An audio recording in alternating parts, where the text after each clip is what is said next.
মাত্র এক টুকরো মাংস দিয়ে পরিবারের সবার জন্য তৃপ্তি করে খাওয়ার মতো একটা রেসিপি বানিয়ে নিয়েছিলাম। তো সেই রেসিপিটাই আজকে আপনাদের সঙ্গে শেয়ার করব। গরম ভাতের সাথে এই রেসিপিটা যখন আমার হাজব্যান্ড খেয়েছে, সে লিটারেলি আমার প্রশংসা করে কুল পাচ্ছিল না, বুঝেন অবস্থা। তো শর্টকাটে সহজভাবে রেসিপিটা শেয়ার করব, আশা করি আপনাদের সবার পছন্দ হবে। আচ্ছা, এই যে দেখতে পাচ্ছেন একটা টুকরো মাংস নিয়েছি আমি, যে কোনো মাংস নিলেই হয়। আপনারা চাইলে কিন্তু খাসির মাংস নিতে পারেন, আমি এখানে গরুর মাংস নিয়েছি, চিকেনও নিতে পারেন, আপনাদের ইচ্ছা। আচ্ছা, তো আমি যেটা করছি, মাংসটাকে একটু কেটে নিয়ে তারপরে এই যে দেখতে পাচ্ছেন ছুরি দিয়ে এটা একদম কিমার মতো করে ফেলছি আমি। এই কাজটা আপনারা চাইলে কিন্তু ব্লেন্ডারেও করতে পারেন অথবা শিলপাটাও ব্যবহার করে থেতো করে নিতে পারেন, এটা আপনাদের সম্পূর্ণই আপনাদের ইচ্ছা। আচ্ছা, এখন আমার একটা প্যান লাগছে, তার মধ্যে আমি ওই যে কিমা করে রাখা মাংসটা নিয়ে নিচ্ছি। একটা মাংসে যতটুকু কিমা হয়েছে আমি কিন্তু ততটুকুই নিয়েছি। আমি এখানে 2 রকমের মরিচ ব্যবহার করছি, কাঁচা মরিচ এবং শুকনা মরিচ দুটাই, আপনারা যে কোনো একটাও ব্যবহার করতে পারেন।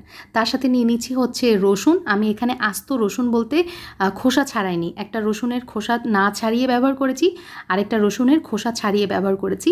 এই রিজনটাও আপনাদেরকে একটু পরে বলবো। আর তার সাথে নিয়ে নিচ্ছি হচ্ছে আদা। আমি এখানে 1 ফালি আদা ব্যবহার করেছি, একটু লম্বা স্লাইস করে কেটে দিয়েছি। আর পেঁয়াজ হচ্ছে 5 থেকে 6টা ব্যবহার করেছি, একটু চাকা চাকা করে কেটে দিয়েছি, মোটাই রেখেছি, এত চিকন করতে হবে না, কিছু না। আচ্ছা, চুলাতে আমি প্যানটা বসিয়ে দিলাম, তার মধ্যে সরিষার তেল ব্যবহার করেছি প্রায় 2 টেবিল চামচ, লবণ ব্যবহার করেছি হচ্ছে 1/2 চা চামচ, হলুদের গুঁড়া একদম 1/4 টিস্পুনের মতো, আর তার সাথে কালো জিরা দিয়ে দিচ্ছি 1 চামচ। আপনারা সবাই জানেন কালো জিরা আমাদের শরীরের জন্য কতটা হেল্পফুল, আর এটা একটা ঔষধি বলা যেতে পারে। তো এই ধরনের রেসিপিগুলোতে আমি কালো জিরাটা সবসময় ব্যবহার করার চেষ্টা করি।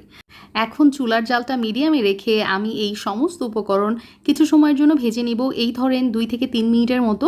তারপরে যেটা করব, আমি এখানে পানি অ্যাড করে দিব, প্রায় 1/3 কাপের মতো আমি এখানে পানি ব্যবহার করেছি। আর এখন যেটা করব, ঢাকনা দিয়ে আমি কিছু সময় জাল করে নিব, যতক্ষণ না পর্যন্ত পানিটা সম্পূর্ণই শুকিয়ে আসছে।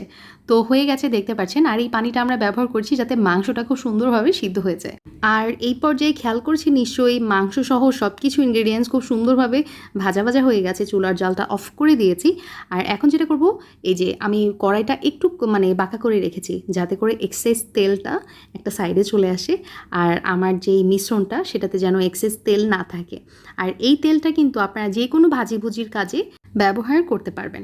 তো আমি এই মিশ্রণটা কিন্তু ব্লেন্ডারের জারে নিয়ে নিয়েছি, তবে আপনারা চাইলে পাটাতেও বেটে নিতে পারেন। তো আমার কাছে যেটা ইজি মনে হয়েছে আমি সেটাই করেছি। এই যে দেখতে পাচ্ছেন ব্লেন্ডারের জারে ব্লেন্ড করে নিলেই আমার কিন্তু মাংসের ভর্তা একবারে রেডি।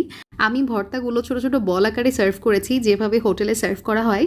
আর আমি এই ভর্তাটা খেয়েছিলাম বগুড়ায় সুজনের ভর্তার হোটেলে। তো তারপর থেকে এটার জন্য আমি পাগল প্রায়। তো বাসাতে আজকে ট্রাই করেছি, মাশাআল্লাহ অনেক মজা হয়েছে, বাসায় ট্রাই করতে পারেন। সো ইনাফ ফর টুডে, আসসালামু আলাইকুম।